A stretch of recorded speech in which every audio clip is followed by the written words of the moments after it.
అభిమానులను క్షమాపణ అడిగిన ముద్రగడ. కాపు నాయకులను, ప్రజలను కాపు ఉద్యమ నేత ముద్రగడ పద్మనాభం క్షమాపణ అడిగారు. కిర్లంపూడిలో ఆయన నివాసంలో బుధవారం ఆయన ఒక లేఖ విడుదల చేశారు. ఈ లేఖలో ఈ నెల 15 లేక 16వ తేదీలలో తాను ఒక్కడినే పార్టీ కార్యాలయంకి వెళ్లి వైసీపీలో జాయిన్ అవుతానని, ఎక్కువ మంది రావడం వల్ల పార్టీ కార్యాలయం వద్ద సెక్యూరిటీ సిబ్బంది ఇబ్బంది పడే అవకాశం ఉందని ఆయన ప్రజలకు తెలియజేశారు. ముఖ్యమంత్రిగా సమస్యలో జాయిన్ అయ్యే పరిస్థితి కష్టంతో కూర్చుంటారని చేత ఈ రకంగా ఆలోచించి నాతో పాటు జాయిన్ అవ్వదని కూడా తప్పగా వారికి అభ్యాసాలు కాకుండా తప్పగా తీసుకెళ్ళి 3 చోట్ల నిత్యం వస్తాను, లేదండి విజయవాడ వస్తాను, రాయగూడ వస్తాను, కాకినాడ వస్తాను, అమలాపురం వస్తాను, ఏదో ప్లేస్లో వెళ్ళి జాయిన్ చేసి కార్యక్రమం తీసుకుంటానండి. అందరినీ సాటిస్ఫై చేస్తాను. నమస్కారాలతో క్షమాపణ చెప్తున్నాను. 14వ తేదీన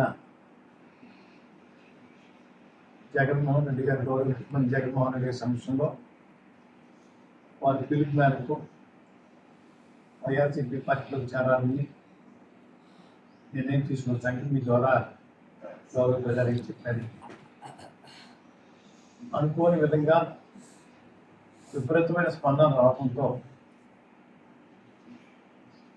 వేల సంఖ్యలో అందరూ రావడం వల్ల అక్కడ కూర్చోడానికి కాదు, నిలబడ్డానికి కూడా సోర్స్ సరిపోదు. ముఖ్యమంత్రి గారి నివాసం దగ్గర, పార్టీ ఆఫీస్ దగ్గర, ముఖ్యమంత్రి గారి సెక్యూరిటీ విషయంలో కూడా ఇబ్బంది.